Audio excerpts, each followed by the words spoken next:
నా పేరు దుర్గాజ్యోతి. కాస్మోలైట్ కంపెనీలో వీడియోగా పనిచేస్తున్నాను నేను. ఫస్ట్ ఆఫ్ ఆల్ నేను హెల్త్ కోసం రావడం జరిగింది, డ్రిప్ కమ్యూనిటీలోకి రావడం. నేను నా హెల్త్ కోసం వచ్చాను. అధిక ఓవర్ వెయిట్ లేని ప్రాబ్లమ్స్ అన్నీ కూడా ఆ ప్రాబ్లమ్స్ కోసం రావడంతో నా ప్రాబ్లమ్స్ అన్నీ కూడా నేను మంచి న్యూట్రిషన్ ద్వారా ప్రాబ్లమ్స్ అన్నీ క్లియర్ చేసుకున్నాను. మెయిన్ ఏంటంటే ఒక సక్సెస్ అవ్వాలంటే యూనిటీ ఉండాలి. నేను యూనిటీ లేకుండా ఏమీ చేయను. ఒక లీడర్ సిస్టమ్ సపోర్ట్ ఎప్పుడు ఉంటుంది, కంపెనీ సపోర్ట్ లేకుండా ఏమీ చేయను. ఎక్కడా లేని కనీవి లేని సపోర్ట్ ఏంటంటే కాస్మోలైట్ కంపెనీలో ఉంది. నేను ఎక్స్ కంపెనీలో కూడా చేశాను. నేను ఆల్రెడీ మున్సిపల్ ఆఫీసర్ చేశాను గతంలో. చాలా అధిక ఒత్తిడి ఎక్కువైపోయి లేని ప్రెజర్ పెరిగిపోవడంతో హెల్త్ పాటు చేసుకున్నాను. అలా తర్వాత వేరే ఎక్స్ కంపెనీలు చేశాను. ఎంతసేపు పెట్టుబడి పెట్టండి పెట్టండి పెట్టండి తప్ప దాన్ని ఎలా సేవ్ చేయాలి ఎవరో చెప్పడం. కానీ మన కాస్మోలైట్ కంపెనీలో అలా ఏమీ లేదు. మీకు మీరు సపోర్ట్ ఇస్తాం, కంపెనీ సపోర్ట్. మీరు ఎలా ఎదగాలో చెప్తానన్నా. నిజంగా నాకు చాలా ఇష్టం ఏంటంటే కంపెనీ సపోర్ట్. మాటలు కూడా నాకు రావడం చేత కదా, అంటే చదువు ఉంది, అన్నీ ఉంది. ప్రొడక్ట్ నాలెడ్జ్ నా దగ్గర లేదు. ప్రొడక్ట్ నాలెడ్జ్ నేర్చుకున్నానంటే ఈ రోజు మన కంపెనీ కాస్మోలైట్ కంపెనీ వల్లే. నేను ఇలా మాట్లాడగలుగుతున్నానంటే కూడా కంపెనీ సీఓ మేడం గారు అండ్ కంపెనీ ఎండి సార్.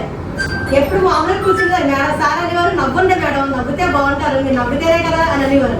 అప్పటి నుంచి నవ్వడం కూడా ప్రారంభించుంటాను. అంతవరకు నవ్వేదాన్ని కదా, అంటే నవ్వుతే ఎక్కువ ఎందుకు మంచిది కాదులే అన్న మూడవులు ఉండేదాన్ని. ఎప్పుడైతే మంచిగా నేర్చుకున్నానో నా ద్వారా 10 మందికి హెల్త్ ఇవ్వాలి అనే ఒక మంచి దృఢ సంకల్పంతో వచ్చాను. నాకు అంత సార్ చెప్పారు, మన శివాజీ ప్రసాద్ గారు అన్నారు. నాకు అంత సీనియరిటీ లేదు, అంత ఎక్స్పీరియన్స్ ఉన్న లీడర్ కూడా నేను కాదు. ఓన్లీ హౌస్ వైఫ్ గా ఉండేదాన్ని. అలాంటిది ఈ రోజు వచ్చంటే ఓన్లీ నేను ఇండివిజువల్ గా మాత్రం వర్క్ చేస్తాను. కాంపిటెంట్ వర్క్ చేస్తాను. మెయిన్ ఇంపార్టెంట్ గా ఆ వర్క్ చేసి ఫాలోఅప్ చేస్తాను. నేను ఒక జూమ్ కి రావాలన్నా ఫాలోఅప్ చేస్తాను. ఎందుకంటే జూమ్ లేకపోతే సబ్జెక్ట్ నేర్చుకోలేను. నాకు తెలుసు అనుకోని అవివేకం.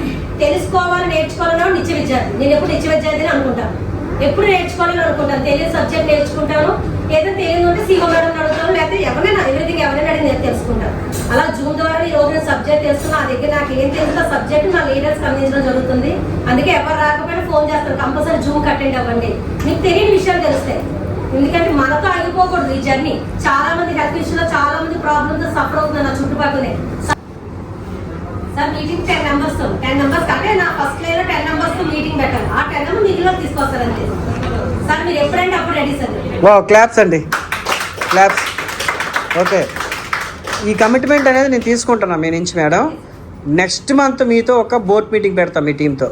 దానిలో మీరే ఉంటారు. ఓకేనా? రెడీగా మరి? క్లాప్స్ అండి అందరు కూడా.